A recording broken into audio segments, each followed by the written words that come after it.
warahmatullahi wabarakatuh. Kami dari pengurus OSIS SMK PWI Gresik, Kabupaten Cirebon. Saya Witri, saya Fauzia Lorenza, saya Sana, saya Lita Amalia, saya Nazwa Nur Rahma Putri. Kami mengikuti lomba dengan kategori OSIS Juara. Pengembangan sumber daya manusia organisasi. Pengertian pengembangan sumber daya manusia organisasi. Pada dasarnya, pengembangan organisasi adalah upaya yang dilakukan di tingkat organisasi untuk meningkatkan efektivitas dan memungkinkan organisasi untuk mencapai sasaran strateginya. Pengembangan sumber daya manusia organisasi juga termasuk untuk peningkatan pengetahuan, sikap, dan kemampuan kerja anggota yang positif dalam sebuah organisasi. Fungsi pengembangan sumber daya manusia organisasi. Yang pertama, pengembangan kinerja.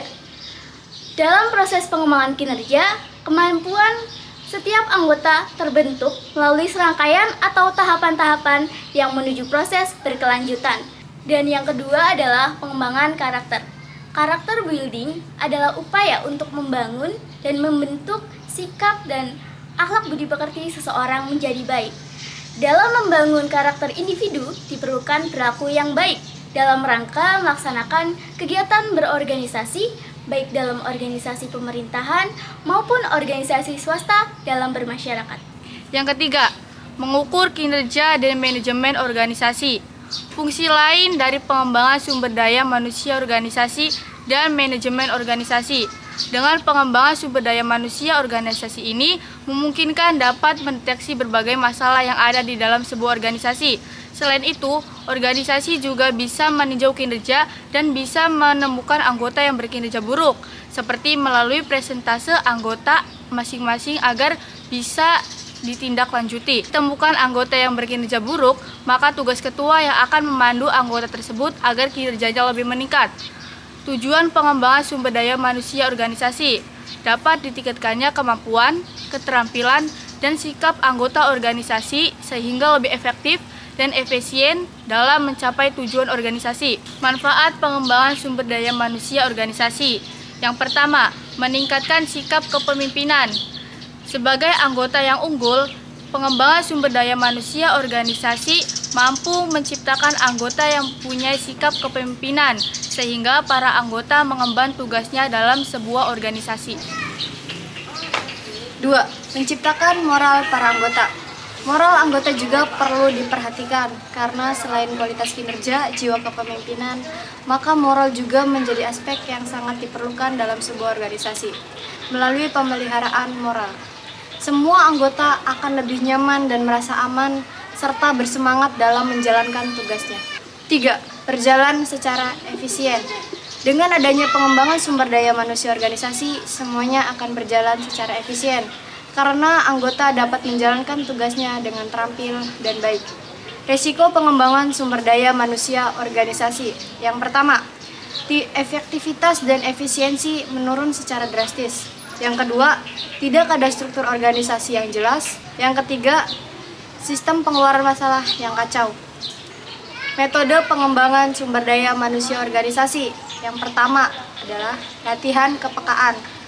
Latihan ini merupakan metode awal dari perubahan perilaku melalui interaksi kelompok yang tidak terstruktur. Dengan latihan ini untuk mendorong setiap anggota memiliki kesadaran dan ketersediaan terhadap diri sendiri dan orang lain, meningkatkan keterampilan kepada orang lain, dan meningkatkan keterampilan toleransi terhadap orang lain. Membangun tim. Setiap organisasi pada dasarnya sangat mengandalkan orang-orang untuk dapat menyelesaikan tugas secara kelompok.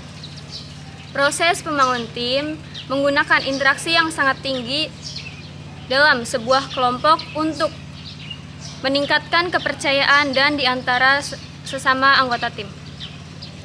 Meningkatkan kemampuan untuk mengordinasikan dan meningkatkan performa tim. Jadi, proses membangun tim ini dilakukan dengan menggunakan interaksi sesama anggotanya. Pengembangan antar kelompok. Salah satu area yang mendapatkan penekanan yang penting pengembangan organisasi adalah mencegah konflik yang disfungsional atau konflik yang tidak produktif yang terjadi sesama kelompok. Pengembangan antar kelompok atau intergroup development bertujuan untuk mengubah perilaku, stereotip, dan persepsi tentang antar kelompok. Adapun langkah-langkah pengembangan organisasi adalah sebagai berikut. Pertama, mengenali permasalahan yang dihadapi organisasi. Yang kedua, mengumpulkan data untuk menentukan iklim organisasi dan masalah perilaku anggota-anggotanya.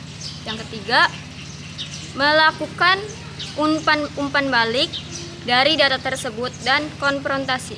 Yang keempat, mencernakan strategis untuk melakukan perubahan. 5. Menengahi sistem organisasi. 6. Melakukan team building. Dan 7. Evaluasi. Fungsi organisasi secara umum, yaitu fungsi organisasi memberi arahan dan aturan, serta pembagian kerja mengenai apa yang harus dan tidak boleh dilakukan oleh anggota organisasi. Fungsi organisasi selanjutnya ialah meningkatkan skill dan kemampuan organisasi. Manfaat organisasi adalah untuk mencapai tujuan dengan para anggota organisasi, karena setiap tujuan tentunya akan dibagi dengan para anggota organisasi lainnya. Selain itu, tujuan dari organisasi tersebut juga harus memiliki susunan yang sistematis. Dampak positif organisasi sebagai penuntun dampak negatif organisasi, anggota yang tidak berkualitas terhadap aktivitas organisasinya, maka aktivitas organisasi tersebut akan terhambat dan tidak tercapai tujuannya karena pola pemikiran yang tidak berkualitas dan mementingkan kepentingan pribadinya saja.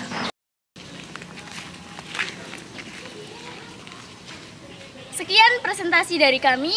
Jangan lupa like, comment, and share. Pelajar juara, OSIS juara. Indonesia juara!